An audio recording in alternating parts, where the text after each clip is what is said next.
Hi everyone, പുതിയൊരു അടിപൊളി travel വ്ളോഗിലേക്ക് എല്ലാവർക്കും സ്വാഗതം. മൈസൂരേക്കാണ് നമ്മുടെ യാത്ര. ചുറ്റും മലകളുള്ള കർണാടകയിലെ ഒരു സിറ്റിയാണ് മൈസൂർ. ചരിത്ര പ്രാധാന്യവും സംസ്കാരവും അതുപോലെ തന്നെ പ്രകൃതി ഭംഗിയുമുള്ള സ്ഥലം. കൊട്ടാരങ്ങളുടെ നഗരം എന്നാണ് മൈസൂർ അറിയപ്പെടുന്നത്. എല്ലാ പ്രായത്തിലുള്ള ആളുകൾക്കും ആസ്വദിക്കാൻ പറ്റുന്ന അൺഫോർഗറ്റബിൾ ആയിട്ടുള്ള എക്സ്പീരിയൻസ് ആണ് ഇവിടെ ഉള്ളത്. ഇവിടുത്തെ റോയൽ പൈതൃകവും ടെമ്പിൾസും ഗാർഡൻസും എല്ലാം ടൂറിസ്റ്റുകൾക്ക് എക്സ്പ്ലോർ ചെയ്യാൻ ഒരു വൈഡ് റേഞ്ച് ഓഫ് അട്രാക്ഷൻസ് ആണ് ഓഫർ ചെയ്യുന്നത്. ഞാൻ കണ്ടതും ആസ്വദിച്ചതുമായിട്ടുള്ള കാര്യങ്ങളും ചെയ്ത പ്ലാനിങ്ങും എല്ലാം ഈ വീഡിയോയിലൂടെ നിങ്ങളിലേക്ക് എത്തിക്കാൻ ഞാൻ മാക്സിമം ശ്രമിച്ചിട്ടുണ്ട്. അപ്പോൾ let's proceed further to this video. എല്ലാ തവണയും മൈസൂർ വിസിറ്റ് ചെയ്യുമ്പോൾ മറക്കാനാവാത്ത കുറേ നല്ല അനുഭവങ്ങൾ ഞങ്ങൾക്ക് ഉണ്ടാവാറുണ്ട്. അതുപോലെ തന്നെ നിങ്ങൾക്കും ഉണ്ടാവുമെന്ന് വിശ്വസിക്കുന്നു. ട്രിപ്പിൻ്റെ ഇടയിൽ എന്തെങ്കിലും ദുരനുഭവങ്ങൾ ഒഴിവാക്കാനും ട്രിപ്പ് നന്നായിട്ട് എൻജോയ് ചെയ്യാനും വേണ്ടിയിട്ട് പ്ലാനിങ് വളരെ ഇമ്പോർട്ടൻ്റ് ആണ്. ഏത് സമയത്താണ് മൈസൂർ വിസിറ്റ് ചെയ്യാൻ നല്ലത്, ഫാമിലി ഫ്രണ്ട്ലി അക്കോമഡേഷൻസ് ഏതൊക്കെയാണ്, ആക്ടിവിറ്റീസ് എന്തൊക്കെയാണ്, ഇതെല്ലാം പ്ലാനിങ്ങിൻ്റെ സമയത്ത് കൺസിഡർ ചെയ്യണം. ഇതെല്ലാം കൺസിഡർ ചെയ്ത് ഫാമിലീസിനും ഫാമിലീസ് അല്ലാതെ ട്രാവൽ ചെയ്യുന്ന ആളുകൾക്കും എല്ലാം യൂസ് ചെയ്യാൻ പറ്റുന്ന ഒരു ഐറ്റിനറിയാണ് ഈ വീഡിയോയിലുള്ളത്.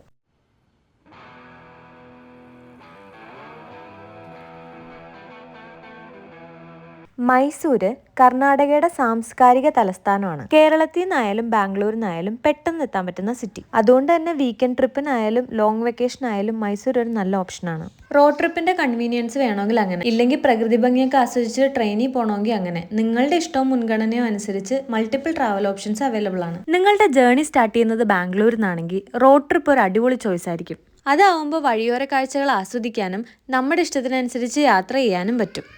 ഇനി കേരളത്തിൽ നിന്ന് സ്റ്റാർട്ട് ചെയ്യുന്നവർക്ക്, കേരളത്തിൻ്റെ തെക്ക് ഭാഗത്തു നിന്ന് പോകുന്നവരാണെന്നുണ്ടെങ്കിൽ ഏറ്റവും ബെസ്റ്റ് റൂട്ട് എന്ന് പറയുന്നത് കേരളത്തിൽ നിന്ന് തമിഴ്നാട് കോയമ്പത്തൂർ വഴി കയറി ചാമരാജ് നഗറിൽ നിന്ന് നഞ്ചങ്കോട് വഴി മൈസൂർ പോകുന്നതായിരിക്കും. ഇതൊരു 9 hours ഡ്രൈവ് ഉണ്ട്. നാഷണൽ ഹൈവേ 544 വഴിയാണ് പോകുന്നത്. റോഡ് കണ്ടീഷൻ നല്ലതാണ്. പക്ഷേ നിങ്ങളൊരു 1 day ട്രിപ്പിനാണ് പോകുന്നതെന്നുണ്ടെങ്കിൽ മിക്കവാറും ഓവർനൈറ്റ് ട്രാവൽ ചെയ്യേണ്ടി വരും. ഇനി കേരളത്തിൻ്റെ വടക്ക് ഭാഗത്ത് നിന്നാണ് നിങ്ങൾ ട്രാവൽ ചെയ്യുന്നതെങ്കിൽ, അല്ലെങ്കിൽ നിങ്ങൾക്ക് വൈൽഡ് ലൈഫും അതുപോലെ തന്നെ ഫോറസ്റ്റ് റൂട്ട്സ് ഒക്കെ എക്സ്പ്ലോർ ചെയ്യാൻ ആഗ്രഹമുള്ളവരാണെന്നുണ്ടെങ്കിൽ ബന്ദിപ്പൂർ നാഷണൽ പാർക്കിൻ്റെ ഉള്ളിൽ കൂടി കയറിയിട്ട് നഞ്ചങ്കോടെത്തി അവിടെ നിന്ന് മൈസൂർക്ക് പോവാം. നാഷണൽ ഹൈവേ 766 കൂടെയാണ് പോകുന്നത്. ഈ റൂട്ടും ഏകദേശം 9 hours എടുക്കും. ഈ റൂട്ട് പോകുമ്പോൾ പിന്നെ ശ്രദ്ധിക്കേണ്ട വേറൊരു കാര്യം എന്താണെന്ന് വെച്ചാൽ ബന്ദിപ്പൂർ നാഷണൽ പാർക്കിൻ്റെ ഉള്ളിൽ കൂടി കയറി പോകുന്നതുകൊണ്ട് തന്നെ ടൈമിങ്സ് എപ്പോഴും ഗൂഗിളിൽ ചെക്ക് ചെയ്തിട്ട് വേണം പോവാൻ. ബാംഗ്ലൂരിൽ നിന്ന് മൈസൂർ പോകുന്നവർക്ക് വളരെ എളുപ്പമാണ്. ആകെ 150 kilometer ഡിസ്റ്റൻസേ ഉള്ളൂ. അറൗണ്ട് 2.5 hours നമുക്ക് എത്താൻ പറ്റും. നമ്മൾ പോകുന്ന വഴി എന്ന് പറയുന്നത് ബാംഗ്ലൂർ മൈസൂർ എക്സ്പ്രസ് ഹൈവേ ആണ്. ആൻഡ് നാഷണൽ ഹൈവേ 275 കയറുന്നുണ്ട്. റോഡ് കണ്ടീഷൻ നല്ലതാണ്. പിന്നെ അത് കൂടാതെ തന്നെ പോകുന്ന വഴിയിലെല്ലാം നല്ല സീനറികളുണ്ട്. പച്ചപ്പും അതുപോലെ തന്നെ മലകളും ഒക്കെയാണ് വഴിയിലുള്ളത്. അപ്പോൾ അതൊക്കെ കണ്ട് നമുക്ക് പോകാനായിട്ട് സാധിക്കും. മൈസൂർ എക്സ്പ്രസ് ഹൈവേയിൽ സ്പീഡ് ലിമിറ്റ് ഉണ്ട്. സ്പീഡ് ലിമിറ്റ് ലെയിൻ അനുസരിച്ചാണ്. ലെയിൻ 1, ലെയിൻ 2, ലെയിൻ 3 അതിനനുസരിച്ച് 60, 80, 100 km/h ആണ്. കഴിഞ്ഞ ഒരു വർഷം കൊണ്ട് തന്നെ 411 FIRകളാണ് വണ്ടികൾക്കെതിരെ രജിസ്റ്റർ ചെയ്തത്. അതുകൊണ്ട് തന്നെ സ്പീഡ് ഒന്ന് കൺട്രോൾ ചെയ്ത് പോകുന്നതായിരിക്കും നല്ലത്.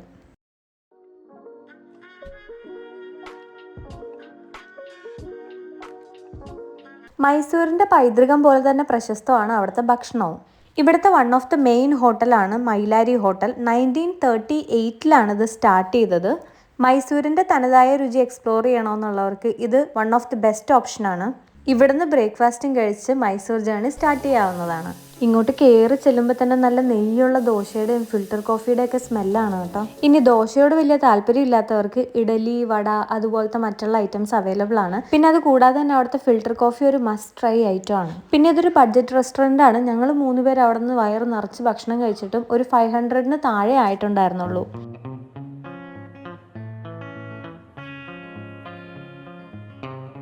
അങ്ങനെ ഭക്ഷണമൊക്കെ കഴിച്ചു കഴിഞ്ഞ് ഫസ്റ്റ് ഡെസ്റ്റിനേഷനിലേക്ക് പോവാം. മൈസൂർ പാലസ് ആണ് ഫസ്റ്റ് ഡെസ്റ്റിനേഷൻ. മൈസൂർ ഇതടക്ക് 7 കൊട്ടാരങ്ങളുണ്ടെങ്കിലും മൈസൂർ ടൗണിൻ്റെ നടുക്കുള്ള മൈസൂർ പാലസ് ആണ് ഏറ്റവും ഫേമസ് ആയിട്ടുള്ളത്. വാഡിയാർ രാജവംശത്തിൻ്റെ ഒഫീഷ്യൽ വസതിയായിരുന്നു ഇത്. എൻ്റെ ഈ ബാക്കിൽ കാണുന്നതാണ് കേട്ടോ പാലസിൻ്റെ ഫ്രണ്ട് വ്യൂ. നല്ല അടിപൊളിയാണ് കാണാൻ. അതുപോലെ തന്നെ എൻ്റെ ഈ സൈഡിൽ ഒരു റോസ് ഗാർഡൻ ഉണ്ട്.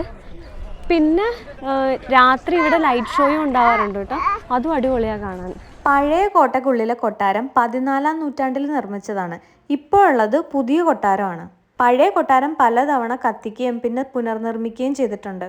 പഴയ കോട്ട മരം കൊണ്ട് ഉണ്ടാക്കിയതായിരുന്നു, അതുകൊണ്ട് തന്നെ അതിന് പെട്ടെന്ന് തീ പിടിക്കുമായിരുന്നു. പക്ഷേ ഇപ്പോഴത്തെ കോട്ട കോൺക്രീറ്റ് വെച്ച് നിർമ്മിച്ചിരിക്കുന്നതാണ്. ഈ പുതിയ കോട്ട നിർമ്മിച്ചത് 1897 1912 ഇടയിലാണെന്നാണ് പറയുന്നത്. താജ്മഹൽ കഴിഞ്ഞു കഴിഞ്ഞാൽ ഇന്ത്യയിലെ ഏറ്റവും ഫേമസ് ആയിട്ടുള്ള ടൂറിസ്റ്റ് സ്പോട്ട് ഇതാണ്. റെക്കോർഡുകൾ അനുസരിച്ച് വാർഷിക വരുമാനം ഇവിടെ 30 ലക്ഷത്തിന് മുകളിലുണ്ട്. എൻട്രി ഫീസ് വലിയ ആളുകൾക്ക് 120 രൂപയും കുട്ടികൾക്ക് 70 രൂപയാണ്. അലങ്കരിച്ചിട്ടുള്ള സീലിംഗ്, കൊത്തുപണികളുള്ള തൂണുകൾ, ദർബാർ ഹാള്, ഗ്ലേസിംഗ് ഉള്ള ടയല്, പിന്നെ അതുപോലെ തന്നെ സ്റ്റെയിൻ ഗ്ലാസുകൾ, ഇതൊക്കെയാണ് ഇതിൻ്റെ അകത്തുള്ളത്.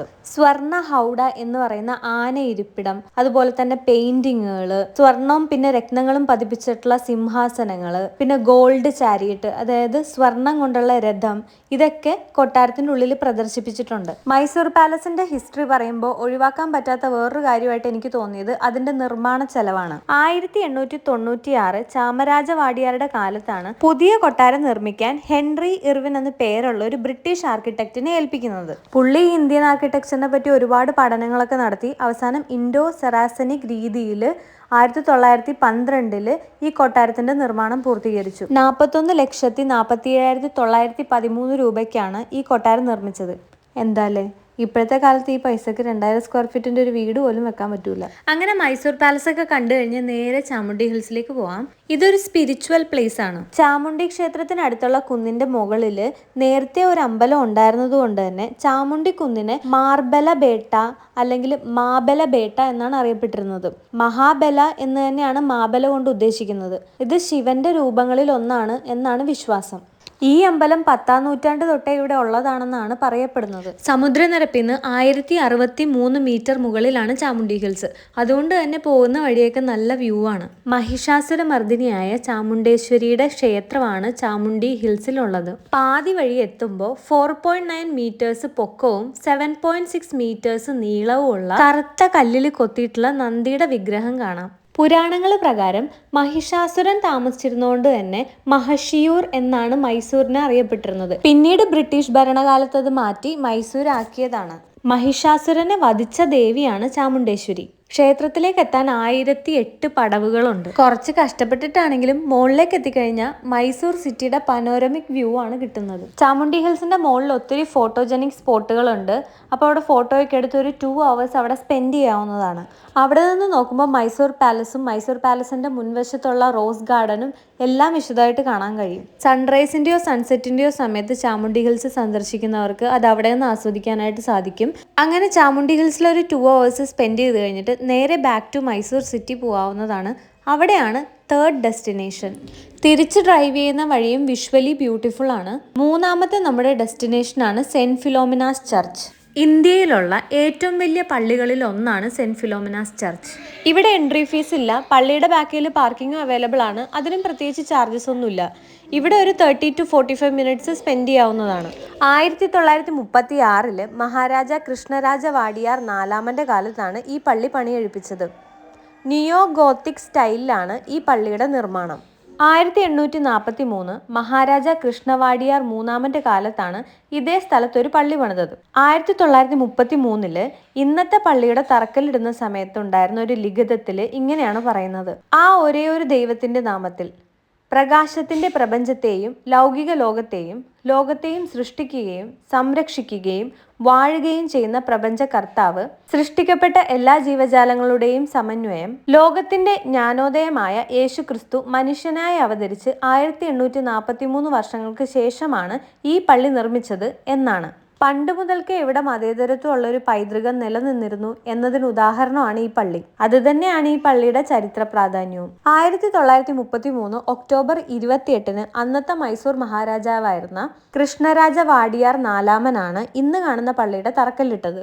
ബിഷപ്പ് ഫ്യൂഗയുടെ മേൽനോട്ടത്തിലാണ് പള്ളി നിർമ്മാണം പൂർത്തിയാക്കിയത്. വിശുദ്ധ ഫിലോമിനയുടെ തിരുശേഷിപ്പുകൾ പ്രധാന അൽത്താരയുടെ താഴെ സൂക്ഷിച്ചിട്ടുണ്ട്. ഈ പള്ളി ഒരു ഇൻഡോ വെസ്റ്റേൺ കൾച്ചറിന്റെ എക്സാമ്പിൾ ആണ്. അവിടുത്തെ ചില സ്റ്റാറ്റ്യൂസ് എല്ലാം ഇന്ത്യൻ ട്രഡീഷണൽ അറ്റയർ ആയിട്ടുള്ള സാരിയിലാണ് ഉള്ളത്. ഡാലി എന്ന് പേരുള്ള ഒരു ഫ്രഞ്ച് ആർക്കിടെക്റ്റ് ആണ് പള്ളി ഡിസൈൻ ചെയ്തത്. പള്ളി പണിതിരിക്കുന്നത് ഒരു നിയോ ഗോത്തിക് സ്റ്റൈലിലാണ്. ജർമ്മനിയിലുള്ള കൊളോൺ കത്തീഡ്രലിനെ എക്സാമ്പിൾ ആക്കിയിട്ടാണ് ഈ പള്ളി പണിതത്. ഈ കത്തീഡ്രലിന്റെ ഫ്ലോർ പ്ലാൻ ഒരു കുരിശിനോട് സാമ്യമുള്ളതാണ്. കുരിശിന്റെ നീണ്ട ഭാഗം നേവ് എന്ന് വിളിക്കുന്ന സഭാ ഹാൾ ആണ്. കുരിശിന്റെ 2 കൈകളും ട്രാൻസെപ്റ്റുകളാണ്. അൾത്താരയും കൊയർ ടീമും ഒക്കെ ഇരിക്കുന്ന ആ ഒരു ഭാഗം ക്രോസിങ്ങും. കത്തീഡ്രലിന്റെ ഉള്ളിൽ വിശുദ്ധ ഫിലോമിനയുടെ ഒരു സ്റ്റാച്യു ഉണ്ട്. കത്തീഡ്രലിന്റെ പുറത്തുള്ള ട്വിൻ സ്പയേഴ്സിന്, അതായത് ഇങ്ങനെ പൊങ്ങിയിരിക്കുന്ന ആ 2 ഗോപുരങ്ങൾക്ക് 175 അടി ഉയരമുണ്ട്. ജർമ്മനിയിലുള്ള കൊളോങ് കത്തീഡ്രലും ന്യൂയോർക്കിലുള്ള സെന്റ് പാട്രിക് ചർച്ചും ഇതുപോലെ തന്നെയാണ്. സെന്റ് ഫിലോമിനാസ് ചർച്ച് ഏഷ്യയിലെ 2nd ലാർജസ്റ്റ് ചർച്ചായിട്ടാണ് കൺസിഡർ ചെയ്യുന്നത്. ഇവിടെ നിന്ന് ഒരു 3 കിലോമീറ്റർ പോയാൽ റെയിൽവേ മ്യൂസിയം എത്തും. ഒരു 10 മിനിറ്റ് ഡ്രൈവേ ഉള്ളൂ. അപ്പോൾ നമ്മൾ റെയിൽവേ മ്യൂസിയത്തിന്റെ അടുത്തെത്തി. സെൻട്രൽ ഫുഡ് ടെക്നോളജി റിസർച്ച് ഇൻസ്റ്റിറ്റ്യൂട്ടിന്റെ ഓപ്പോസിറ്റ് ആണ് റെയിൽവേ മ്യൂസിയം. ടിക്കറ്റ് ഒക്കെ എടുത്ത് എൻട്രി അകത്ത് കയറിയിട്ട് വൈഷു ഭയങ്കര എക്സൈറ്റഡ് ആണ്, ഓടി അങ്ങോട്ട് പോയിക്കൊണ്ടിരിക്കുകയാണ്. 15 രൂപയല്ല കേട്ടോ, അഡൾട്ടിന് 50ഉം ചിൽഡ്രന് 20ഉമാണ്. എൻട്രി ടിക്കറ്റ് കിട്ടി, അവിടെ ചെക്ക് ചെയ്തിട്ടേ അകത്ത് കയറ്റുള്ളൂ കേട്ടോ. റെയിൽവേ മ്യൂസിയത്തിന്റെ ബാക്കിൽ പാർക്കിംഗ് അവൈലബിൾ ആണ്. പാർക്കിംഗ് ചാർജസ് സെപ്പറേറ്റ് പേ ചെയ്യണം. ഒരു വലിയ മൈതാനത്തിൽ പല സ്ഥലങ്ങളിലായിട്ട് പണ്ടുകാലത്ത് ഉപയോഗിച്ചിരുന്ന ലോക്കോമോട്ടീവുകൾ പ്രദർശിപ്പിച്ചിരിക്കുന്നു. 1979 ഇന്ത്യൻ റെയിൽവേസ് ഈ റെയിൽവേ മ്യൂസിയം സ്ഥാപിച്ചത്. ഇതുള്ളത് കൃഷ്ണരാജ സാഗർ റോഡിലാണ്. ഒരു കാലത്ത് സർവീസിലുണ്ടായിരുന്ന ട്രെയിനുകളാണ് ഇപ്പോൾ പ്രദർശിപ്പിച്ചിരിക്കുന്നത്. കയറി വരുന്ന ബാക്ക് സൈഡിൽ തന്നെ അതിൻ്റെ ഹിസ്റ്ററിയും കാര്യങ്ങളും എല്ലാം എഴുതി വെച്ചിട്ടുണ്ട് കേട്ടോ. ഇന്ത്യയിൽ തന്നെ ഡൽഹിയിലുള്ള റെയിൽവേ മ്യൂസിയം കഴിഞ്ഞ് കഴിഞ്ഞിട്ടുണ്ടെങ്കിൽ പിന്നെ ഉള്ളത് മൈസൂരാണ്. അതിനുശേഷമാണ് ബാക്കി വരുന്ന റെയിൽവേ മ്യൂസിയങ്ങളെല്ലാം ഉണ്ടാക്കിയിട്ടുള്ളത്. അപ്പോൾ ഇവിടെ കുറേ സാധനങ്ങളുണ്ട്. ഇന്ത്യൻ റെയിൽവേയുടെ പല ഹിസ്റ്ററി ഇവിടെ പറയുന്നുണ്ട്. പ്രദർശനത്തിൽ ട്രെയിൻ കൂടാതെ 1925 മോഡൽ ഒരു ഓസ്റ്റിൻ കാറും ഉണ്ട്. ഈ കാറ് ശരിക്കും റോഡിൽ ഓടിക്കാൻ വേണ്ടി തന്നെ ഉണ്ടാക്കിയതായിരുന്നു. പിന്നീട് ഈ കാറാണ് ഇൻസ്പെക്ഷൻ ഒഫീഷ്യൽസിനെ ട്രാക്കിൽ കൂടെ കൊണ്ടുപോകാൻ യൂസ് ചെയ്തിരുന്നത്. സിനിമയിലോ പിക്ചറിലോ മാത്രം കണ്ടിട്ടുള്ള കുറേ ടൈപ്പ് ട്രെയിൻസ് ഇന്നത്തെ തലമുറയ്ക്ക് ഈ ലോക്കോമോട്ടീവ്സ് ഒക്കെ നേരിട്ട് കാണാനുള്ള അവസരമാണ് ഈ മ്യൂസിയം. ഇവിടെയുള്ള ഓരോ ലോക്കോമോട്ടീവ്സിന്റെയും പിന്നിൽ ഒരു കഥയുണ്ട്. ലോക്കോമോട്ടീവ് എന്ന് വെച്ചാൽ ചലനശേഷി ഉള്ളത് എന്നാണ് അർത്ഥം. ട്രെയിനിന്റെ എഞ്ചിനെയും ലോക്കോമോട്ടീവ് എന്ന് പറയാറുണ്ട്. ഇവിടെ പ്രദർശിപ്പിച്ചിരിക്കുന്നത് ശരിക്കും പറഞ്ഞാൽ ട്രെയിനിന്റെ എഞ്ചിനാണ്, അല്ലാതെ ഒരു ഫുൾ ട്രെയിൻ അല്ല. ഫുൾ ട്രെയിൻ ആയിട്ടില്ലെങ്കിലും പണ്ടുകാലത്ത് യൂസ് ചെയ്തിരുന്ന ട്രെയിനിന്റെ ബോഗികളും പ്രദർശനത്തിന് വെച്ചിട്ടുണ്ട്. രാജഭരണകാലം തൊട്ടുള്ള ബോഗികൾ പ്രദർശനത്തിനുണ്ട്. ഈ നിൽക്കുന്ന ട്രെയിൻ കണ്ടോ, ഈ ട്രെയിന് വല്ലാത്തൊരു ഹിസ്റ്ററി ഉണ്ട് കേട്ടോ. മൈസൂർ റെയിൽവേസ് 1933 36,340 രൂപയ്ക്ക് വാങ്ങിച്ച ട്രെയിനാണിത്. ഈ ട്രെയിൻ ഓടിക്കൊണ്ടിരുന്നത് ബാംഗ്ലൂർ തുംകൂർ സെക്ഷനിലാണ്. പ്രദർശനത്തിന് പുറമെ കുട്ടികൾക്കും വലിയവർക്കും എല്ലാം കയറാൻ പറ്റുന്ന ടോയ് ട്രെയിൻ സർവീസും ഉണ്ട്. പക്ഷേ ഒരു കാര്യം ശ്രദ്ധിക്കേണ്ടത് എന്താണെന്ന് വെച്ചാൽ ഗൂഗിളിൽ ചെക്ക് ചെയ്ത് ടോയ് ട്രെയിൻ സർവീസ് അവൈലബിൾ ആണോ അതോ മെയിൻ്റനൻസിലാണോ എന്ന് നോക്കിയിട്ട് വേണം പോവാൻ. ട്രെയിനുകൾ പ്രദർശിപ്പിച്ചിരിക്കുന്ന ഗ്രൗണ്ടിന്റെ ചുറ്റും ഉണ്ടാക്കിയിരിക്കുന്ന റെയിൽവേ പാളത്തിലൂടെയുള്ളൊരു യാത്ര. ഇത് വൺ ഓഫ് ദി ബെസ്റ്റ് അട്രാക്ഷനാണ് റെയിൽവേ മ്യൂസിയത്തിൽ. ഔട്ട്ഡോറിലുള്ള ട്രെയിൻ പ്രദർശനം മാത്രമല്ല, ഒരു ഇൻഡോർ എക്സിബിഷൻ ഹാളും മ്യൂസിയത്തിലുണ്ട്. ഇന്ത്യൻ റെയിൽവേയുടെ നാഴികക്കല്ലായിട്ടുള്ള പല സംഭവങ്ങളും ഇവിടെ എക്സ്പ്ലെയിൻ ചെയ്തിട്ടുണ്ട്. വളരെ മനോഹരമായിട്ടുള്ള സ്ഥലങ്ങളിൽ കൂടെയുള്ള റെയിൽവേ ട്രാക്കുകൾ, തുരങ്കപാതകൾ ഇതെല്ലാം കാണിക്കുന്ന ഒരു വാളും ഈ എക്സിബിഷൻ ഹാളിൻ്റെ ഉള്ളിലുണ്ട്. പിന്നെ പണ്ട് യൂസ് ചെയ്തിരുന്ന ഉപകരണങ്ങളും ഇവിടെ പ്രദർശിപ്പിച്ചിട്ടുണ്ട്. ഞങ്ങളുടെ മൈസൂർ ജേണിയിൽ ഞാൻ ഏറ്റവും കൂടുതൽ എൻജോയ് ചെയ്ത സ്ഥലം റെയിൽവേ മ്യൂസിയം ആണ്. കുട്ടികളെയും കൊണ്ട് ട്രാവൽ ചെയ്യുന്ന ആളുകൾക്ക് പ്രത്യേകിച്ചും ഈ സ്ഥലം നല്ലൊരു ഓപ്ഷനാണ്. ഇവിടെ ഒരു 1 hour സ്പെൻഡ് ചെയ്യാവുന്നതാണ്. അങ്ങനെ റെയിൽവേ മ്യൂസിയം ഒക്കെ കണ്ടു കഴിയുമ്പോഴത്തേക്ക് ഉച്ചയാവും. അപ്പം നല്ലൊരു റെസ്റ്റോറൻറ്റിൽ നിന്ന് ഫുഡൊക്കെ കഴിച്ച് അടുത്ത ഡെസ്റ്റിനേഷനിലേക്ക് പോകാവുന്നതാണ്. റെയിൽവേ മ്യൂസിയത്തിൻ്റെ അടുത്ത് തന്നെ RRR restaurant one of the best ഓപ്ഷനാണ്. ഈ റെസ്റ്റോറൻറ്റിനെ തന്നെയാണ് മൈസൂർ മെസ് എന്നും പറയുന്നത്. ഇവിടുത്തെ പൊടിദോശയും അതുപോലെ തന്നെ മീൽസും അടിപൊളിയാണ്. മൈസൂരിൽ ഒരുവിധപ്പെട്ട എല്ലാ ഭക്ഷണങ്ങൾക്കും എരിവ് ഇത്തിരി കൂടുതലാണ് കേട്ടോ. കുട്ടികളൊക്കെ ആയിട്ട് പോകുന്നവർ പ്രത്യേകം പറഞ്ഞ് കുറച്ച് എരിവൊക്കെ കുറച്ച് വാങ്ങേണ്ടതാണ്. ഇവിടെ പല വെറൈറ്റി ദോശകൾ അവൈലബിൾ ആണ്. മിക്ക ദോശയുടെ മുകളിൽ ഒരുപാട് നെയ്യ് അവർ തൂകിയിട്ടുണ്ടാവും. അതുകൂടാതെ തന്നെ എക്സ്ട്രാ കുറച്ച് നെയ്യും കൂടെ തരും. അതെന്തിനാണോ ആവോ. ഭക്ഷണത്തിന്റെ സ്വാദിന്റെ പുറമേ തന്നെ ഇവിടുത്തെ ആളുകളോടുള്ള പെരുമാറ്റവും നല്ലതാണ് കേട്ടോ. സ്റ്റാഫൊക്കെ വളരെ ഫ്രണ്ട്ലി ആണ്. അതുകൊണ്ട് തന്നെ ഇതൊരു ഫാമിലി ഫ്രണ്ട്ലി പ്ലേസ് ആണ്. ഞങ്ങൾ അവിടെ ട്രൈ ചെയ്ത വേറൊരു സാധനമാണ് വങ്കി ബാത്ത്. സംഭവം എന്താന്ന് വെച്ചാൽ ഈ ചെറിയ റൈസിൽ വഴുതനങ്ങയിട്ട് വേവിക്കുന്ന ഒരു സംഭവമാണ്. റൈസ് കുറച്ച് കുഴഞ്ഞിരിക്കും. ചിലർക്ക് അതിൻ്റെ ടേസ്റ്റ് ഭയങ്കര ഇഷ്ടമാണ്. ഈ കൊല്ലമുളകൊക്കെ ഇട്ടിട്ടുള്ള ഒരു റൈസാണ്. ചിലർക്ക് അത് തീരെ ഇഷ്ടപ്പെടില്ല. എനിക്കിതിഷ്ടമായി. ഞങ്ങൾ അവിടെ നിന്ന് ഫുഡൊക്കെ കഴിച്ചിട്ട് പിന്നെ ഒരു നല്ല സംഭാരമൊക്കെ കുടിച്ചിട്ടായിട്ട് ഇറങ്ങിയത്. അവിടുത്തെ ബട്ടർ മിൽക്ക് അടിപൊളിയാണ്. അങ്ങനെ ഉച്ചഭക്ഷണമൊക്കെ കഴിച്ചു കഴിഞ്ഞിട്ട് ഒരു 2:30-3 മണിയോടുകൂടി 5ാമത്തെ ഡെസ്റ്റിനേഷനിലേക്ക് പോവാം. മൈസൂർ സൂ ആണ് 5ാമത്തെ ഡെസ്റ്റിനേഷൻ. ഇവിടെ എൻട്രി ഫീസ് ഉണ്ട്. വലിയ ആളുകൾക്ക് 100 രൂപയും കുട്ടികൾക്ക് 50 രൂപയാണ്. 5 വയസ്സിന് താഴെയുള്ള കുട്ടികൾക്ക് ചാർജസ് ഇല്ല. പാർക്കിംഗ് ഫീസ് സെപ്പറേറ്റ് പേ ചെയ്യണം. 1892 23ാമത്തെ മൈസൂർ ഭരണാധികാരിയായിട്ടുള്ള ചാമരാജ വാഡിയാർ 10ാമന്റെ കാലത്താണ് സൂ നിർമ്മിക്കുന്നത്. ആദ്യകാലത്ത് സൂ പ്രവർത്തിച്ചിരുന്നത് സമ്മർ പാലസിന്റെ അധീനതയിലുള്ള 10 ഏക്കർ ഭൂമിയിലാണ്. പിന്നീട് അത് 10 വർഷം കൊണ്ട് 45 ഏക്കറിലേക്കാക്കി വിപുലീകരിച്ചു. ഇന്ത്യയിൽ തന്നെ ഏറ്റവും പഴക്കമുള്ള സൂ ആണ് മൈസൂർ സൂ. മൈസൂർ പാലസ് പോലെ തന്നെ മൈസൂർ സൂവും one of the main tourist attraction in മൈസൂരാണ്. ഇന്നത്തെ മൈസൂർ സൂ 157 ഏക്കറിലാണ് ഉള്ളത്. സൂവിന്റെ ഉള്ളിൽ തന്നെ ഒരു സുവോളജിക്കൽ ഗാർഡനും ഉണ്ട്. ഒറാങ്കുട്ടനും ഗൊറില്ലയും ചിമ്പാൻസിയും മുതൽ ലയണും റൈനോസേഴ്സും വരെ ഇവിടെ ഉണ്ട്. സൂവിന്റെ ഒരു ഭാഗം പക്ഷികൾക്ക് വേണ്ടിയുള്ളതാണ്. അരേന്റെ മുതൽ ടൗണി ഈഗിൾ എന്നറിയപ്പെടുന്ന കായൽപ്പരുന്ത് വരെ ഇവിടെ ഉണ്ട്. സൂവിലേക്ക് കയറി ചെല്ലുമ്പോൾ തന്നെ കാണുന്നത് പക്ഷികളെയാണ്. അവിടെ നിന്ന് അങ്ങോട്ട് പോകുമ്പോഴാണ് പതുക്കെ മൃഗങ്ങളെ കണ്ടു തുടങ്ങുന്നത്. പക്ഷെ കുട്ടികൾക്ക് എപ്പോഴും കൂടുതൽ ഇഷ്ടാവുന്നത് ചിമ്പാൻസിനെയും ഗൊറില്ലേനെയും ഒറാങ്കുട്ടനെയും ഒക്കെയാണ്. ഒരു വലിയ ഗ്ലാസിന്റെ കൂടിന്റെ ഉള്ളിലാണ് കേട്ടോ ഇവരുടെയൊക്കെ താമസം. മിക്കവാറും ആളുകൾ ശ്രദ്ധിക്കുന്നതെന്ന് കാണുമ്പോൾ ഇവർ എന്തെങ്കിലുമൊക്കെ കോപ്രായങ്ങളൊക്കെ കാണിക്കും. സൂവിന്റെ ഉള്ളിൽ ഒത്തിരി നടക്കാനുള്ളത് കൊണ്ട് തന്നെ കുട്ടികളൊക്കെ ആയിട്ട് പോകുന്നവർ സ്ട്രോളർ യൂസ് ചെയ്യുന്നത് നല്ലതായിരിക്കും. സൂവിന്റെ ഉള്ളിൽ ഒരു 2 hours സ്പെൻഡ് ചെയ്യാനുള്ളതുണ്ട്. അപ്പൊ സൂ ഒക്കെ കണ്ടു കഴിഞ്ഞിട്ട് 6ാമത്തെ ഡെസ്റ്റിനേഷനിലേക്ക് പോവാം. ലോകരഞ്ജൻ അക്വാ വേൾഡ് അണ്ടർ വാട്ടർ സൂ ആണ് 6ാമത്തെ ഡെസ്റ്റിനേഷൻ. മൈസൂർ സൂയിൽ നിന്ന് ഇങ്ങോട്ടേക്ക് ഒരു 5 മിനിറ്റ് ഡ്രൈവേ ഉള്ളൂ. 1 കിലോമീറ്ററിൽ താഴെയുള്ളൂ ഡിസ്റ്റൻസ്. 200 രൂപയാണ് എൻട്രി ഫീസ്. പക്ഷെ കൊടുക്കുന്ന കാശ് വെർത്താണ്. പ്രത്യേകിച്ച് പിള്ളേരും ഒക്കെ ആയിട്ട് ട്രാവൽ ചെയ്യുന്നവർക്ക് അവർക്ക് ഏറ്റവും ഇഷ്ടപ്പെട്ട സ്ഥലം ഇതായിരിക്കും. ഇവിടെ ഡിഫറെന്റ് സ്പീഷീസിലുള്ള വിദേശ മത്സ്യങ്ങൾ തൊട്ട് കടലാമകളും സ്രാവുകളും വരെയുണ്ട്. ഇവിടെ 118 മുകളിൽ സ്പീഷീസിലുള്ള മത്സ്യങ്ങളുണ്ട്. ഇന്ത്യയിൽ തന്നെ ഇത്രയും വെറൈറ്റി ഓഫ് സ്പീഷീസ് ഉള്ള മത്സ്യങ്ങളുള്ളത് ഈ അക്വേറിയത്തിലാണ്. അക്വാ വേൾഡിന്റെ ഒരു സൈഡിൽ മീനുകളെ ഫീഡ് ചെയ്യാനുള്ള ഓപ്ഷൻ ഉണ്ട് കേട്ടോ. പല നിറത്തിലുള്ള കുറേ മീനുകൾ ഇങ്ങനെ നിറഞ്ഞു കിടക്കുന്ന ഒരു ചെറിയ പൂള്. ഇവിടെ ലൈറ്റ്സ് വെച്ച് ഡെക്കറേറ്റ് ചെയ്തേക്കണോണ്ട് തന്നെ അതിന്റെ ഒരു പ്രത്യേക ഭംഗിയും കൂടി ഉണ്ട്. ആളുകളെ ഒന്നും ഒരു പേടിയില്ല. ആളുകൾ വരുന്ന വശത്തേക്കാണ് ഈ മീനുകൾ കൂടുതൽ വന്ന് നിൽക്കുന്നത്. സ്രാവുകൾ, ഞണ്ടുകൾ, ഗാറ്, അരപ്പൈമ, ലയൺ ഫിഷ്, കടൽ സിംഗ്രേ ഇതൊക്കെ ഇവിടുത്തെ മെയിൻ അട്രാക്ഷൻസ് ആണ്. ഈ അണ്ടർ വാട്ടർ സൂവിന് മറ്റൊരു പ്രത്യേകത കൂടിയുണ്ട്. ഇന്ത്യയിലെ ഏറ്റവും വലിയ അണ്ടർ വാട്ടർ ടണൽ ഉള്ളത് ഇവിടെയാണ്. സൂവിന്റെ ഏകദേശം മിഡിൽ പോർഷനിലാണ് ഈ ടണൽ വരുന്നത്. ഈ പേരിൽ ഇവർക്കൊരു ഗിന്നസ് റെക്കോർഡും ഉണ്ട് കേട്ടോ. ഈ അണ്ടർ വാട്ടർ സൂ ഫുള്ള് നടന്ന് കാണാനും പിന്നെ അവിടുത്തെ കുറച്ച് ഡീറ്റെയിൽസ് ഒക്കെ മനസ്സിലാക്കാനും ഒക്കെ ഒരു 1 hour എങ്കിലും അവിടെ സ്പെൻഡ് ചെയ്യണം. അങ്ങനെ കടലിനടിയിലുള്ള കാഴ്ചകളൊക്കെ ആസ്വദിച്ച് കഴിഞ്ഞ് 7ാമത്തെ ഡെസ്റ്റിനേഷനിലേക്ക് പോകാവുന്നതാണ്. അണ്ടർ വാട്ടർ സൂയിൽ നിന്ന് ഒരു 45 മിനിറ്റ് ട്രാവൽ ചെയ്താൽ ബൃന്ദാവൻ ഗാർഡൻസ് എത്തും. ബൃന്ദാവൻ ഗാർഡൻസും മൈസൂരിന്റെ മറ്റൊരു ടൂറിസ്റ്റ് അട്രാക്ഷൻ ആണ് കേട്ടോ. അണ്ടർ വാട്ടർ സൂയിൽ നിന്ന് ബൃന്ദാവൻ ഗാർഡൻസിലേക്ക് 22 കിലോമീറ്റർ ഡിസ്റ്റൻസ് ആണ് ഉള്ളത്. ഒരു 5:30-6 മണിയോടുകൂടി ബൃന്ദാവൻ ഗാർഡൻസിൽ എത്തിയാൽ വളരെ മനോഹരമായിട്ടുള്ള സായാഹ്ന കാഴ്ചകൾ ആസ്വദിക്കാം. രാവിലെ മുതൽ കുറേ ടൂറിസ്റ്റ് പ്ലേസസിലൊക്കെ പോയി കുറേ സ്ഥലങ്ങളൊക്കെ കണ്ട് കുറേ നടന്ന് ക്ഷീണിച്ചൊക്കെ വരുന്ന ആളുകൾക്ക് വൈകിട്ടാവുമ്പോൾ ഒന്ന് വന്നിരുന്ന് സിറ്റ് ബാക്ക് ചെയ്യാനും റിലാക്സ് ചെയ്യാനും ഒക്കെ ഒരു അടിപൊളി ഓപ്ഷനാണിത്. അത്യാവശ്യം തിരക്കുണ്ടാവുമെങ്കിലും ഒരു കാം ആൻഡ് റിലാക്സിങ് ആയിട്ടുള്ള ഒരു സ്ഥലമാണ്. മൈസൂരിന്ന് 12 കിലോമീറ്റർ മാറി മാണ്ഡ്യ ജില്ലയിലാണ് ബൃന്ദാവൻ ഗാർഡൻസ്. കാവേരി നദിക്ക് കുറുകെയുള്ള കൃഷ്ണസാഗര ഡാമിന്റെ തൊട്ടടുത്താണിത്. ഇവിടുത്തെ മറ്റൊരു ടൂറിസ്റ്റ് അട്രാക്ഷൻ ഫൗണ്ടൻസ് ആണ്. എല്ലാ ദിവസവും വൈകിട്ട് 7 മണി മുതൽ 8 മണി വരെ ലൈറ്റ് ഷോസ് ഉണ്ടായിരിക്കും. ലൈറ്റ് ഷോസ് മാത്രമല്ല ഫൗണ്ടൻ ഷോസും ഇവിടെ ഉണ്ടാവാറുണ്ട്. തിങ്കൾ തൊട്ട് വെള്ളി വരെയുള്ള ദിവസങ്ങളിലാണ് നിങ്ങൾ പോകുന്നതെങ്കിൽ 6:30 തൊട്ട് 7:30 വരെ ഫൗണ്ടൻ ഷോസ് ഉണ്ടാവാറുണ്ട്. ഇനി വീക്കെൻഡ്സിലാണ് നിങ്ങൾ പോകുന്നതെങ്കിൽ 8:30 വരെ ഫൗണ്ടൻ ഷോസ് നീളും.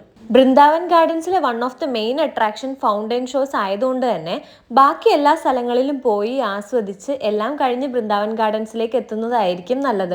അപ്പം നമുക്ക് ഈ ഒരു സ്റ്റണ്ണിങ് വിഷ്വൽസ് ആസ്വദിക്കാനായിട്ട് കഴിയും. ഫൗണ്ടൻ ഷോസിന്റെ ഒപ്പം തന്നെ മ്യൂസിക്കും ഉണ്ടാവും. മ്യൂസിക്കിനനുസരിച്ചായിരിക്കും ഫൗണ്ടൻസ് ചലിക്കുന്നത്. ഇത് കാണാൻ തന്നെ ഒരു പ്രത്യേക ഭംഗിയാണ്.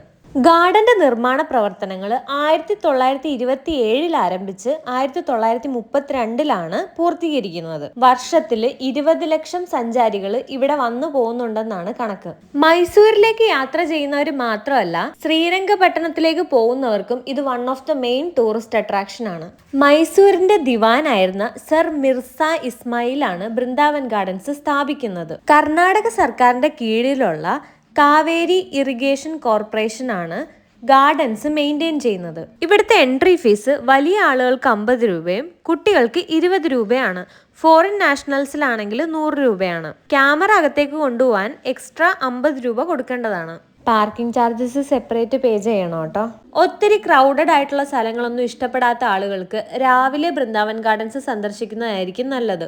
വൈകിട്ടാവുമ്പോൾ കുറച്ച് തിരക്കാവാനുള്ള ചാൻസ് കൂടുതലാണ്. പ്രധാന ഗാർഡൻ ഏരിയയിൽ പലതരത്തിലുള്ള ഫൗണ്ടൻസ് ഉണ്ട്. പുൽത്തകിടി ഇട്ടിട്ടുള്ള ഇരിക്കാനുള്ള ഏരിയ തൊട്ട് വലിയ മരങ്ങളുള്ള ഏരിയാസ് വരെ ഗാർഡന്റെ ഉള്ളിലുണ്ട്. കാശ്മീരിലെ ഷാലിമാർ ഗാർഡൻസ് പോലെ തന്നെ മുഗൾ ശൈലിയിലാണ് ബൃന്ദാവൻ ഗാർഡൻസിന്റെ നിർമ്മാണം. ഇവിടെ കൂടെ നടക്കുമ്പോൾ ഒരു പ്രത്യേക രീതിയിൽ കട്ട് ചെയ്ത് ക്രമീകരിച്ച് വെച്ചിട്ടുള്ള ചെടികൾ നമുക്ക് കാണാനായിട്ട് സാധിക്കും. ചെടികൾ മാത്രമല്ല, പലതരത്തിലുള്ള പൂക്കളും ഇവിടെ ഉണ്ട്. ഇതിന്റെയൊക്കെ പുറമെ ബൃന്ദാവൻ ഗാർഡൻസിന്റെ ഉള്ളിൽ ഒരു ലേക്കും ബോട്ടിംഗ് ഫെസിലിറ്റിയും ഉണ്ട്. അങ്ങനെ ബൃന്ദാവൻ ഗാർഡൻസും കൂടെ കണ്ടു കഴിയുന്നതോടുകൂടി നമ്മുടെ ഈ 1 ഡേ ടൂർ ഇവിടെ അവസാനിക്കുകയാണ് കേട്ടോ. ഇനി ബൃന്ദാവൻ ഗാർഡൻസും കൂടെ കണ്ടിറങ്ങി കഴിഞ്ഞിട്ട് പാലസിന്റെ ലൈറ്റ് ഷോ കാണാനുള്ള ഒരു ഓപ്ഷൻ ഉണ്ട്. വീണ്ടും തിരിച്ച് മൈസൂർക്ക് പോയി അവിടുത്തെ ലൈറ്റ് ഷോ കാണാവുന്നതാണ്.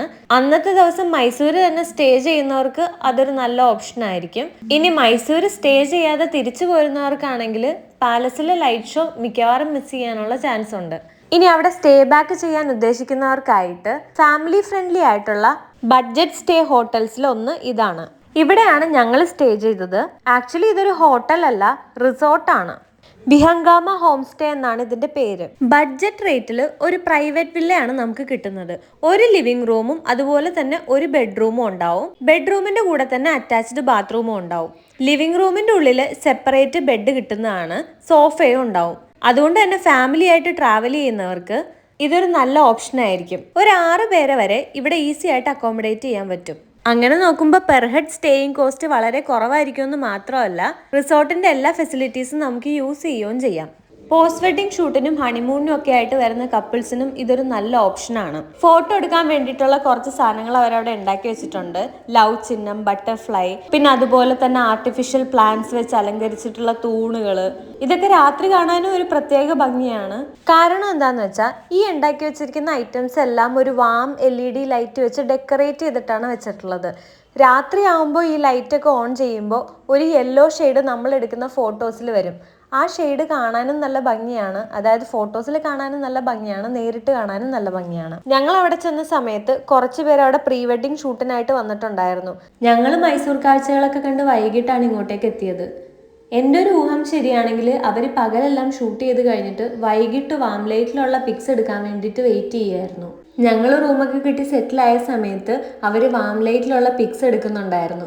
ഇത്രയും വിശാലമായിട്ട് കിടക്കുന്ന പുൽത്തകിടിയും ഭംഗിയുള്ള കെട്ടിടങ്ങളും പിന്നെ സ്റ്റാച്യൂസും ഒക്കെ ഉള്ളത് കൊണ്ട് തന്നെ ഇവർ കുറേ ഡ്രോൺ ഷോട്ടും ഒക്കെ എടുത്തിട്ടുണ്ട്. ഈ കാണുന്നതാണ് കേട്ടോ ഇവിടുത്തെ വില്ലാസ്.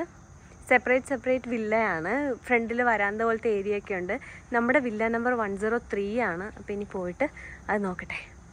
ഞാൻ ഈ റൂം ഫുള്ളൊന്ന് കാണിച്ചു തരാവേ. അപ്പോൾ ഇതാണ് ഇതിൻ്റെ എൻട്രൻസ്. കയറി വരുമ്പോൾ തന്നെ ഒരു കണ്ണാടി ഉണ്ട് ഗൈസ്. നമുക്ക് റൂമിലേക്ക് പോവാം. സൈഡിൽ ഇങ്ങനെ ഒരു ഡെസ്ക് പോലൊരു സംഭവമുണ്ട്. ഡെസ്ക് അല്ല കേട്ടോ, ഇതിൻ്റെ അടിയിൽ ഇത് കബേർഡാണ്. ഇവിടെ ബാഗൊക്കെ വയ്ക്കാം. അത്യാവശ്യം നീട്ടത്തിലുള്ളൊരു സംഭവമാണ്. ബാഗൊക്കെ വയ്ക്കാം. പിന്നെ അതേ സൈഡിൽ ഈ കബോർഡുണ്ട്, അവിടെ എന്തെങ്കിലുമൊക്കെ വെക്കാം. ഇവിടെ തന്നെ ഇൻവെർട്ടറും ഉണ്ട്, പവർ ബാക്കപ്പ് ഉണ്ട് കേട്ടോ.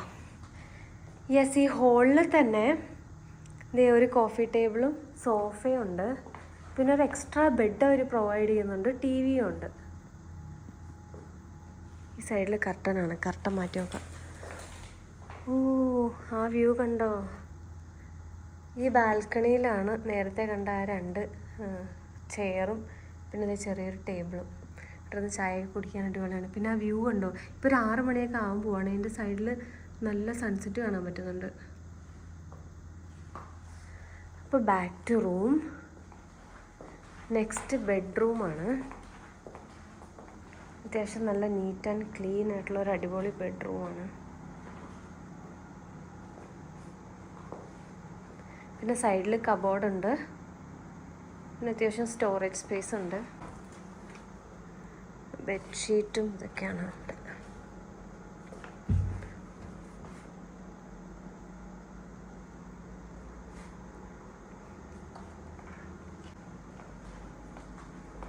പിന്നെ വാഷ്റൂം.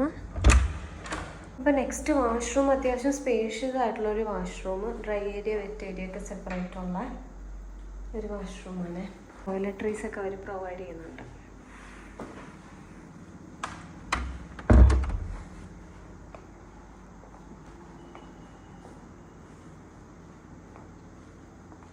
ഈ ഒരു റൂം ടൂറും റിസോർട്ടിൻ്റെ ഡീറ്റെയിൽസും ഞാൻ ഇൻക്ലൂഡ് ചെയ്യാനുള്ള കാരണം എന്താണെന്ന് വെച്ചിട്ടുണ്ടെങ്കിൽ, ഞാൻ മൈസൂർ പോയിട്ട് കണ്ടതിൽ വെച്ചിട്ട് എനിക്ക് ഏറ്റവും ഇഷ്ടപ്പെട്ട ഒരു സ്റ്റേ എന്ന് പറയുന്നത് വിഹംഗാമ ഹോം സ്റ്റേ ആണ്. ഞങ്ങളിത് ബുക്ക് ചെയ്തത് വളരെ ലോ പ്രൈസിനാണ്. അഗോഡ വഴിയാണ് ബുക്ക് ചെയ്തത്. പ്രൈസ് എത്രയാണെന്ന് ഞാൻ മെൻഷൻ ചെയ്യാത്തതിൻ്റെ കാരണം എന്താണെന്ന് വെച്ചാൽ, മിക്ക ഹോട്ടൽസിനും സീസൺസും ബുക്കിങ്സും ഒക്കെ വെച്ചിട്ട് പ്രൈസ് വേരിയേഷൻ ഉണ്ടാവും. അതുകൊണ്ടാണ് ഞങ്ങൾ ബുക്ക് ചെയ്ത പ്രൈസ് ഞാൻ പറയാത്തത്. എന്നാലും ഒരു 4000 to 6000 ഇടയിലുള്ള ഒരു പ്രൈസിനാണ് ഞങ്ങൾ ബുക്ക് ചെയ്തത്. ആ ഒരു പ്രൈസിന് ഇത് വാല്യൂ ഫോർ മണി തന്നെയാണ്. മൈസൂർ സ്റ്റേ ബാക്ക് ചെയ്യുന്നവർക്ക് സ്റ്റേയിൽ പോയി ഫ്രഷ് ആയതിനു ശേഷം മൈസൂർ പാലസിലെ ലൈറ്റ് ഷോ കാണാൻ പോകാവുന്നതാണ്. അതും one of the main attraction ആണ് മൈസൂരിലെ. ഇനി ഈ ഒരു എമൗണ്ടിൽ റൂം എടുക്കാൻ താല്പര്യമില്ലാത്തവർക്ക് ഒരു 2000 താഴെ budget friendly options Mysore central ടൗണിൽ തന്നെ അവൈലബിൾ ആണ്. പക്ഷേ കൂടുതൽ ആളുകളുമായിട്ട് ട്രാവൽ ചെയ്യുന്നവർക്കോ കുട്ടികളുമായിട്ട് ട്രാവൽ ചെയ്യുന്നവർക്കോ ഒക്കെ ഇതുപോലുള്ള പ്രൈവറ്റ് വില്ലാസ് എടുക്കുന്നതായിരിക്കും ലാഭം. കാരണം ഒത്തിരി പേര് അക്കോമഡേറ്റ് ചെയ്യാനും പറ്റും. പെർ ഹെഡ് സ്റ്റേ കോസ്റ്റ് വളരെ കുറവുമായിരിക്കും. കുറച്ചുകൂടെ ലക്ഷറീസ് ആയിട്ടുള്ള ഒരു സ്റ്റേ ആഗ്രഹിക്കുന്നവർക്ക് റാഡിസൺ ബ്ലൂ ഒരു നല്ല ഓപ്ഷനാണ്. ഇവിടുത്തെ ആംബിയൻസ് അടിപൊളിയാണ്. പിന്നെ സ്റ്റാഫും അത്യാവശ്യം ഫ്രണ്ട്ലി ആയിട്ടാണ് ഗസ്റ്റിനോട് ബിഹേവ് ചെയ്യുന്നത്. സ്പേഷ്യസ് റൂംസിന് പുറമെ കോംപ്ലിമെന്ററി ബുഫെ ബ്രേക്ക്ഫാസ്റ്റും അവർ ഓഫർ ചെയ്യുന്നുണ്ട്. ലഞ്ചും ഡിന്നറും ബുഫെ അവൈലബിൾ ആണ്. പക്ഷെ അതിന് സെപ്പറേറ്റ് പേ ചെയ്യണം. നേരത്തെ പറഞ്ഞ കാരണങ്ങൾ കൊണ്ട് തന്നെ റൂം റേറ്റ് ഞാൻ മെൻഷൻ ചെയ്യുന്നില്ല. ഈ വീഡിയോയിൽ ഞാൻ കവർ ചെയ്തിട്ടുള്ള 7 ടൂറിസ്റ്റ് പ്ലേസസിന് പുറമെ ചരിത്ര പ്രാധാന്യമുള്ള അമ്പലങ്ങളും ഷോപ്പിങ്ങിന് പറ്റിയ മാർക്കറ്റ്സും എല്ലാം മൈസൂരുണ്ട്. മൈസൂരിലെ ചന്ദനവും പട്ടും ലോകപ്രസിദ്ധമാണ്. അതുപോലെ തന്നെ പ്രസിദ്ധമാണ് അവിടെ ഉണ്ടാക്കുന്ന രൂപങ്ങളും. മൈസൂർ വിസിറ്റ് ചെയ്യുന്നവർക്ക് ഇതുമൊക്കെ എക്സ്പ്ലോർ ചെയ്യാൻ പറ്റുന്നതാണ്. സ്പൈസസിന്റെ മാർക്കറ്റ്സിന്റെ കാര്യത്തിലാണെങ്കിലും മൈസൂർ വളരെ പ്രസിദ്ധമാണ്. കേരളത്തിൽ നിന്ന് മൈസൂർ പോകുന്നവർക്ക് വിവിധ ഭൂപ്രകൃതികൾ ആസ്വദിക്കാൻ സാധിക്കുന്നതാണ്. അതിൽ പലതും കാട്ടിലൂടെയുള്ള വഴികളാണ്. പല സ്ഥലത്തും വണ്ടി നിർത്തി പുറത്തിറങ്ങരുതെന്നും പ്ലാസ്റ്റിക്കുകൾ ഇടരുതെന്നും ഉള്ള ബോർഡുകൾ എഴുതി വെച്ചിട്ടുണ്ട്. എന്നാലും ചില സമയത്ത് ആളുകൾ ഇറങ്ങാറുണ്ട്. അതുവഴി അപകടങ്ങളും ഉണ്ടാവാറുണ്ട്. അപകടങ്ങൾ ഒഴിവാക്കാൻ അത്തരത്തിലുള്ള വാണിങ്ങുകളുള്ള സ്ഥലത്ത് ഇറങ്ങാതിരിക്കുന്നതാണ് നല്ലത്. അതുപോലെ തന്നെ ശ്രദ്ധിക്കേണ്ട മറ്റൊരു കാര്യമാണ് നമ്മുടെ വണ്ടിയുടെ സ്പീഡ്. മൃഗങ്ങൾ റോഡിലൂടെ പോകുന്നതുകൊണ്ട് തന്നെ സ്പീഡ് ലിമിറ്റ് ഒരു പരിധിയിൽ താഴെ ആയിരിക്കണമെന്ന് വാർണിംഗ് ബോർഡ്സ് ഉണ്ട്. അതൊക്കെ പാലിച്ച് പോവുകയാണെങ്കിൽ നമ്മൾ കാരണം മൃഗങ്ങൾക്കും കുഴപ്പമൊന്നും ഉണ്ടാവില്ല. മൈസൂർ പോകുന്ന വൈൽഡ് ലൈഫ് ഇഷ്ടപ്പെടുന്ന ആളുകൾക്ക് അവരുടെ ഐറ്റിനറിയിൽ ഉൾപ്പെടുത്താൻ പറ്റിയ വേറൊരു സ്ഥലമാണ് നാഗർഹോളെ ടൈഗർ റിസർവ്. മൈസൂരിൽ നിന്ന് ഒരു 1 hour ഡ്രൈവ് ചെയ്താൽ നാഗർഹോളെ ടൈഗർ റിസർവ് എത്തും. മൈസൂരിന്റെ ടൗൺ കഴിഞ്ഞാൽ പിന്നെ ചെറിയ ഗ്രാമപ്രദേശത്തു കൂടിയാണ് നമ്മൾ പോകുന്നത് നാഗർഹോളെ ടൈഗർ റിസർവിലേക്ക്. അതിൻ്റെ ഇടയ്ക്കിടയ്ക്ക് ചെറിയ ജംഗ്ഷൻസ് മാത്രമേ ഉള്ളൂ.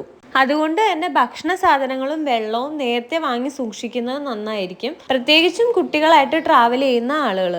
റിസർവിലേക്ക് കയറുന്നതിന് മുമ്പേ ഒരു ചെക്ക് പോസ്റ്റ് ഉണ്ട്. അവിടെ ഡീറ്റെയിൽസ് എഴുതി കൊടുത്ത് പൈസയും അടയ്ക്കണം.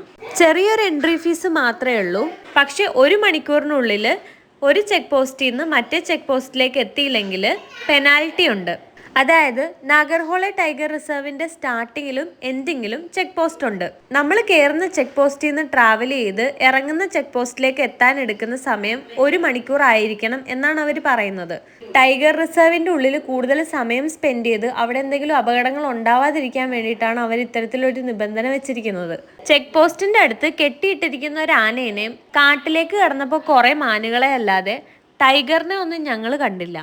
വൈൽഡ് ലൈഫ് എക്സ്പ്ലോർ ചെയ്യാൻ വെളുപ്പിനെ പോകുന്നതായിരിക്കും നല്ലത്. സിംഹത്തിനെ പുലിനെ ഒന്നും കണ്ടില്ലെങ്കിലും ആ നിരാശ മാറ്റാൻ സിംഹവാലൻ കുരങ്ങനെയും കാട്ടുപോത്തിനെയും കാട്ടുപന്നീനെയും കണ്ടു. ഇതെന്റെ ഒറ്റത്തവണത്തെ യാത്രയുടെ വിവരണമല്ല.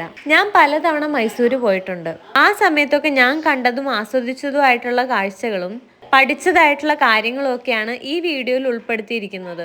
കണ്ടത് മനോഹരം, കാണാത്തത് അതിമനോഹരം എന്നല്ലേ പറയാറ്? അങ്ങനെ കാണാത്തതായിട്ടുള്ള ഒരുപാട് മനോഹരങ്ങളായിട്ടുള്ള കാഴ്ചകൾ ഇനിയും മൈസൂരുണ്ട്. അപ്പോൾ വീഡിയോ ഇഷ്ടപ്പെട്ടെന്ന് വിശ്വസിക്കുന്നു. വിലയേറിയ അഭിപ്രായങ്ങളും നിർദ്ദേശങ്ങളും എല്ലാം പ്രതീക്ഷിക്കുന്നു.